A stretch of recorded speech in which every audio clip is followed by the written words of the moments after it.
In this video, I'm going to run you through everything you need to know that happened in FP1 and FP2 from a driver, coach, and mentor's perspective. If you're interested in what my thoughts are, definitely keep watching.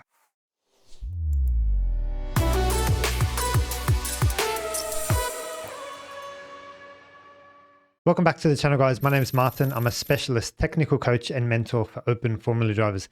Let's start with my first observations in the FP1 session. And I guess the first thing I noticed was that the cars were really stiff. And what I mean by that is you could just see that they weren't riding things like bumps, cambers, elevations, dips and crests and curbs really well either. The cars just weren't good on direction change, all of the characteristics of the Monaco Grand Prix. I don't know, I just felt like this generation of car just couldn't deal with it that well. It led to a lot of front locking, and we're going to get onto that later. But we kind of saw this in Imola last weekend as well. The cars and drivers didn't want to or didn't have the confidence to take the first entry curb into the chicanes. They were resorting to exit curbs, and you guys know my philosophy if you've seen the Imola videos. That's not the way I would be taking chicanes. It's the idea is to get onto the first entry curb, hook in that unloaded inside front tire with that first entry curb, and then away you go through the chicane with straight line traction afterwards. So we've got an insight into these cars and their ability to ride curbs or lack thereof. And so that theme is continuing here today in Monaco as well. The other thing with the cars being so stiff and just, I guess, the way they're set up in the front end, braking capacity was really poor. I'm going to get on to braking capacity and all of the front lockups a little bit later in this video. Now, I'm not sure if you guys joined the live stream yesterday or not, but I was talking about how to build confidence this weekend, what it means to build confidence. How do you go about and do that in a dusty FP1, when to push, when not to push. I'm going to call out a few drivers who I thought were pushing a little bit too much in the FP1 session and just got away with a few close calls. But yeah, like I say, my philosophy is just you build up to the weekend, you build your confidence, you build this weekend like you would build a house, and you reach peak confidence in qualifying. That's what you're aiming for here. And a crash can really set you back. You know, your confidence drops and you've got to rebuild, and it's just dramas after that. So what I was saying was just go out on light fuel and soft tires. Do a lot of the work on that sort of configuration. There's no point doing long runs on hard tires or medium tires. It won't serve you. Our eyes here have got to be on pole position. We've got to set the car up, get confident with the car in that configuration. And that's the line of least resistance to winning the Monaco Grand Prix. So really interesting when all the cars rolled out in FP1, have a look at the tire compounds that they all chose. We've got a really mixed bag, and I'll bring it up on the screen for you now. So hopefully you can see that on the screen in front of you. I'll zoom in just so you can see it. So this is P1, practice 1, 56 minutes 19 still on the clock. So we're 4 minutes in, and just have a gauge at the spread of tires that different drivers are on. For example, Franco Colapinto, P17 here on the hard compound tire, like why? It's a brand new track. It's dusty. It's his first time around here in F1 probably. You know, it couldn't be, you know, the last thing you want to do for a rookie, and we're talking about building confidence over the weekend. Here's a hard compound tire, and here's a full tank of fuel, and here's a dusty track, and here's Monaco with a lot of track. Like, you know, talk about setting your driver up for failure. So just the spread of compounds here, I wanted to call out to you guys here. And I think the guys that got it right were Mclaren. Just send the guys out on the soft, get them to do a few laps, clean up the track. Maybe the medium would have been acceptable as well. But I think everyone who went out on the hard, I just don't think it served them. Now, look, they're going to have their own reasons as to why they did that. I get it. But again, from the driver's point of view, all I want is just to be left alone with the medium tire and some light fuel, no expectations, and something that I'm not just going to have a little clumsy lock up and, you know, end up in the wall because I was on some hard tire that didn't switch on with a full tank of fuel. You know, that's dumb. So the spread here, so Piastri and Norris on the soft, acceptable. The mediums were acceptable as well. And just particular call outs for those guys on the hards. And I'm not sure why I said in the live, I wouldn't be touching this tire until you absolutely have to in the race. So we got the Haas cars, we've got the V Carbs, or Racing Bulls. We've got the Red Bulls as well. And we've got Alpine as well, and the Williams as well. We had a bunch of guys on the mediums. I think that was also acceptable. That's the way to go. Start on the medium or soft. But yeah, a good split there, which I thought I'd call out to you guys. So if you find your favorite driver there and just see how they got on. Yeah, I just thought that was interesting. Now, look, like I said before, it was a session really characterized by front locking and lockups in general, all around the track. And what I'm going to do, just to summarize it and condense it down for you guys, we're going to go corner by corner, and I'm going to tell you who locked up and why. So this was the first lockup very early in the session. It was Mr. Leclerc. It was the unloaded inside front tire, and it was into turn 5 Mirabeau. Yeah, turning into the corner, unloaded inside front. We spoke about how stiff they are as well. So just so early on in the session, I just think it was unnecessary. Now we've seen Leclerc stick it into the wall in Baku last year in practice, and I'd argued at that time that was the difference between Oscar winning that race and Leclerc winning that race. He didn't get the data on the hard compound tire in that situation. I think he stuck it in the wall in FP3, if I recall correctly. But anyway, it was at that time when they were trying to get long run data, because you can pass at Baku. It's a very different proposition to here at Monaco. But I feel like that was the difference between profit and loss come Baku 2024. And here we go again, Mr. Leclerc, a close call in the FP1 session, locking up the inside front tire. So like I say, just to give you guys a summary, this was Mirabeau, and Charles Leclerc was the only one I saw make that mistake. Let's go next slide. Yeah, down at turn 1, we had a bunch of guys locking up. Again, the inside right front tire, that is this one here, that's slightly unloaded. It's tricky because you'll see Carlos with the steering wheel straight here. So you could argue, well, why is there load across the car? What's going on here? I think it's just the nature of the track's not flush. It's not parallel. It's not planar or flat. There's a bit of a dip as we go up to the crest here at turn 1. So it's just the way the track falls away in places can contribute to front locking. So the guys that locked up and were caught locking up at turn 1 were Carlos, Lando, and Gabby Bortoleto. We'll move on to the next corner or next shot. This is Carlos locking up the right front again, same problem. Hamilton was one that locked up at Rascasse.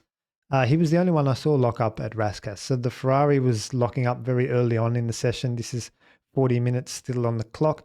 Right front again, front locking again.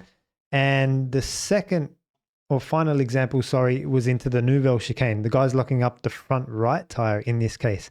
And again, I just want to draw your attention. Yes, the steering wheel is pointed to the left. The unloaded inside front tire should be this one, the left front tire, and this one here.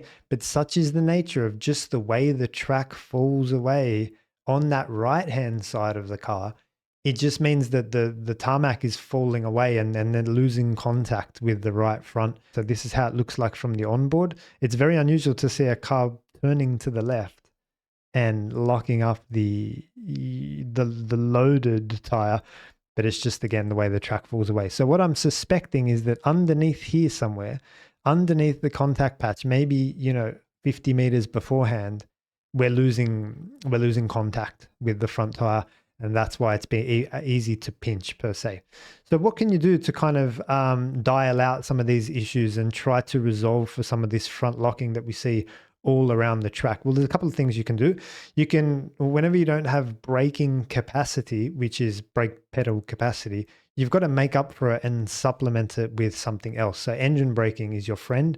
They've got dials on the steering wheel where they can turn up the engine braking potential. That's one of the controls. The second of the control is, of course, your downshift. How quickly you downshift, how much you pull back with the revs, your timing of the downshifts in combination with your braking can really help you get out of trouble. That's the first one. The second one is just be progressive with your braking as well. So introduce the car to the brake pedal as opposed to just smashing it. Again, it depends on where the lockup is happening. If it's on the initial contact, like we see at turn 1, progressive braking will be a solution.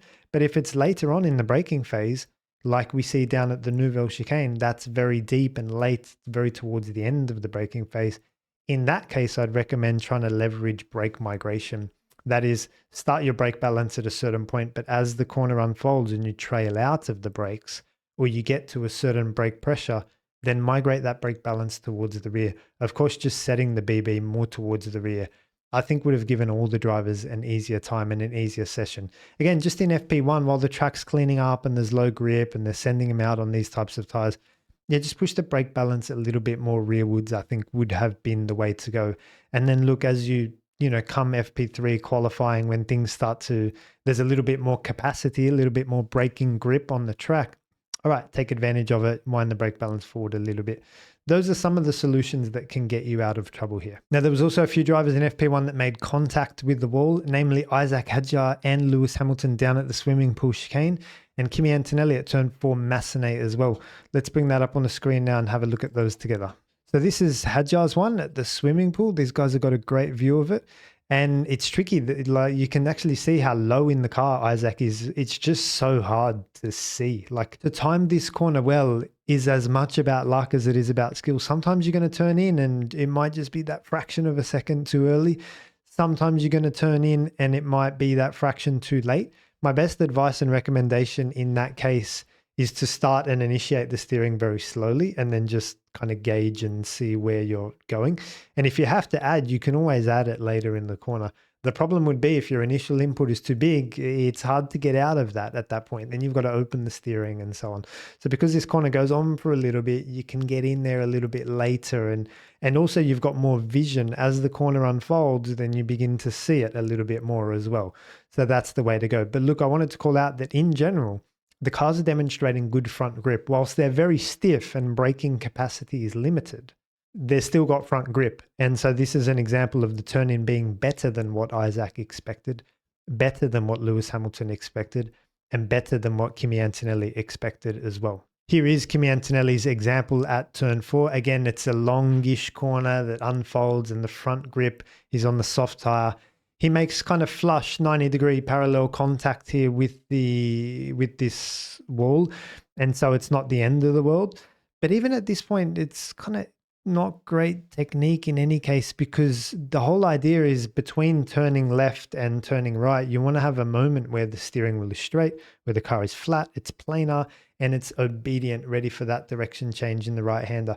So I'm not sure why he's carrying such a residual left-hand steering lock at this point. Eventually you want to unwind it, and at this point you would just want to go straight and keep the car flat. Again, the priority here is the direction change as you try to get it into this right-hander.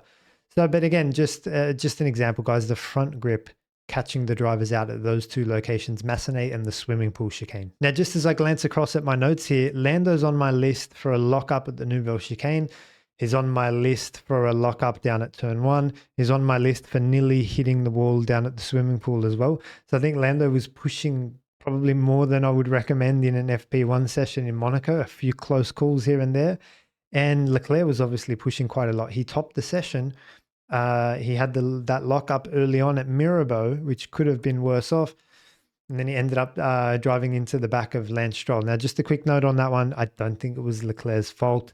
It's just Lance dawdling in the middle of nowhere. He got the call from his engineer and didn't get out of the way. He was just caught in a bad spot with Leclerc on a push lap.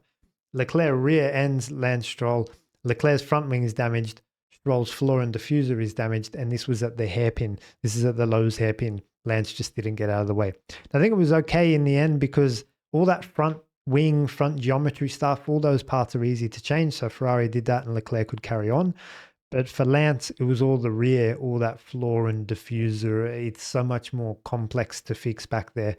So I don't think he actually made it back out in this session. A quick note on Max Verstappen in his session. He started on that hard compound tire, and to be honest, he looked okay. The pace was reasonable in that hard compound. He was pounding around. He was doing consistent good laps. He was doing everything we said about building a weekend. But I just feel like he got into the rhythm of that hard compound. When he put the soft on later, towards the end of that session, the Red Bull looked completely lost at sea. It was like three-wheeling in places. On direction change, it looked really stiff, and the front kind of jumping in the air, particularly through the swimming pool chicane. It just didn't look great. And not down to Max or Red Bull or anything. It was just, what good is your hard tire use if when you put the soft on, you're lost and at sea? But just to call out for Red Bull at this point, their Fridays haven't been great all year. And, this is only FP1 review at this point. But their Fridays haven't been great all year. And in general, they've managed to turn it around for Saturday. So let's hope for Max that they can sort out whatever that stiffness issue in the front end was on that C6 compound tire. Your FP1 results were topped by Mr. Leclerc.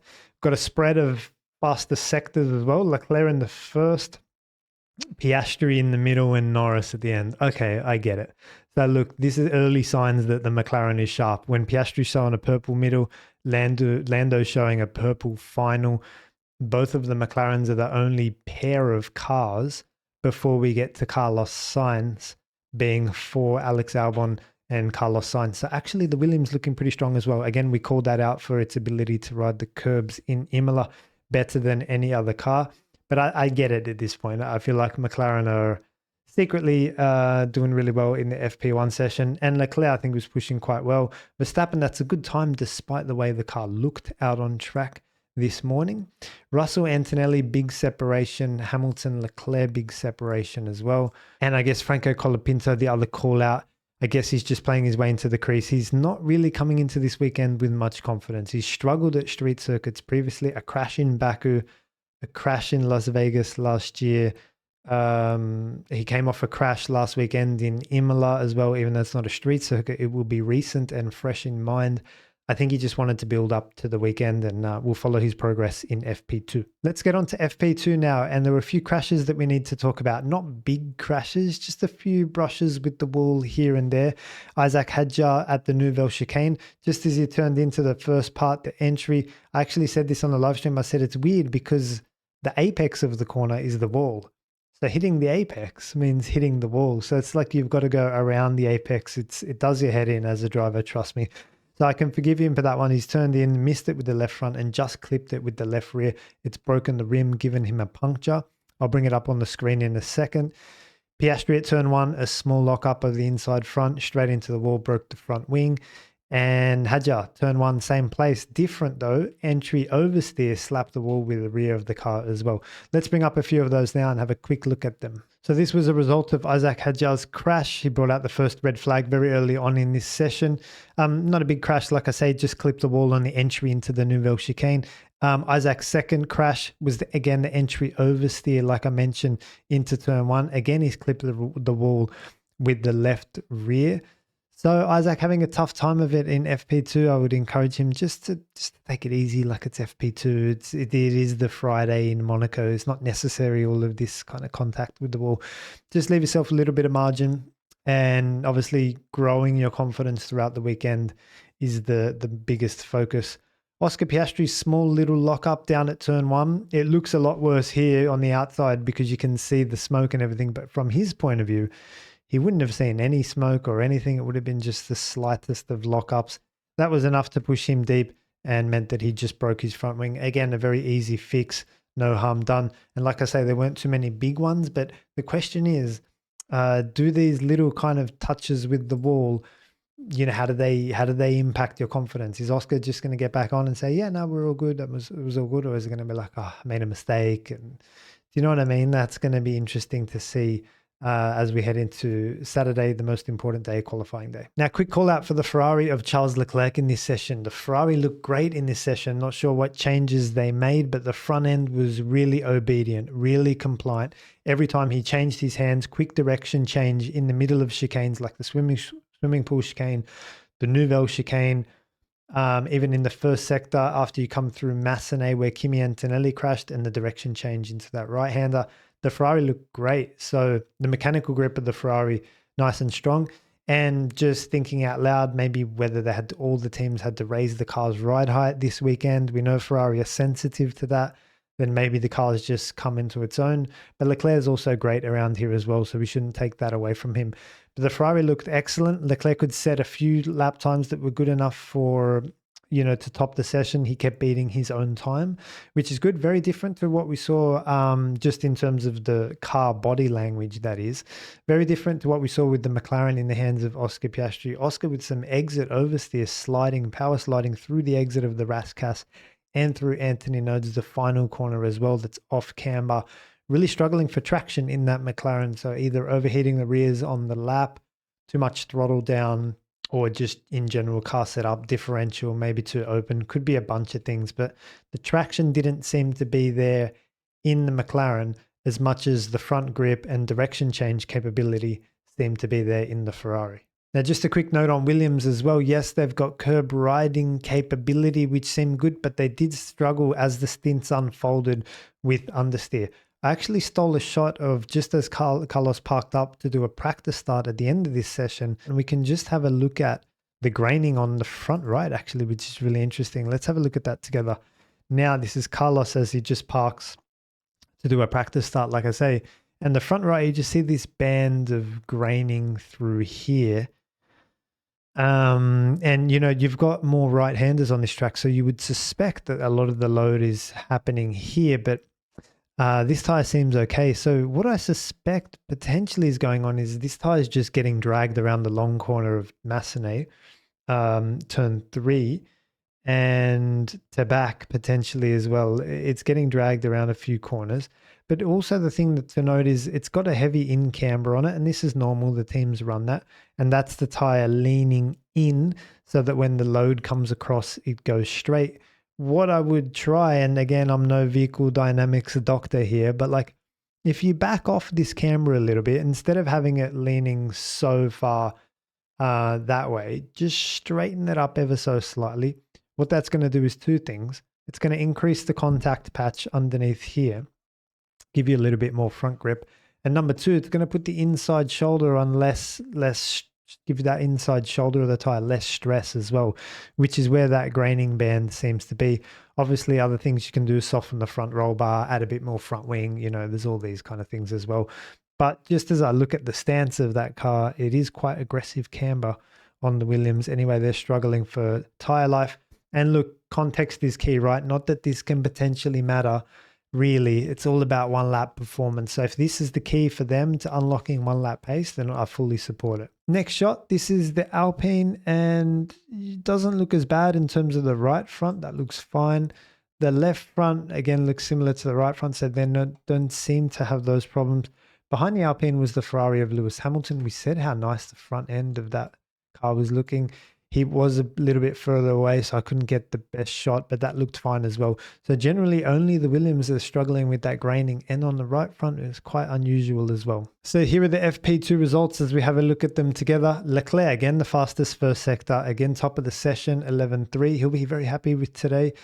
And Piastri still holding that fastest middle sector as McLaren were in FP1.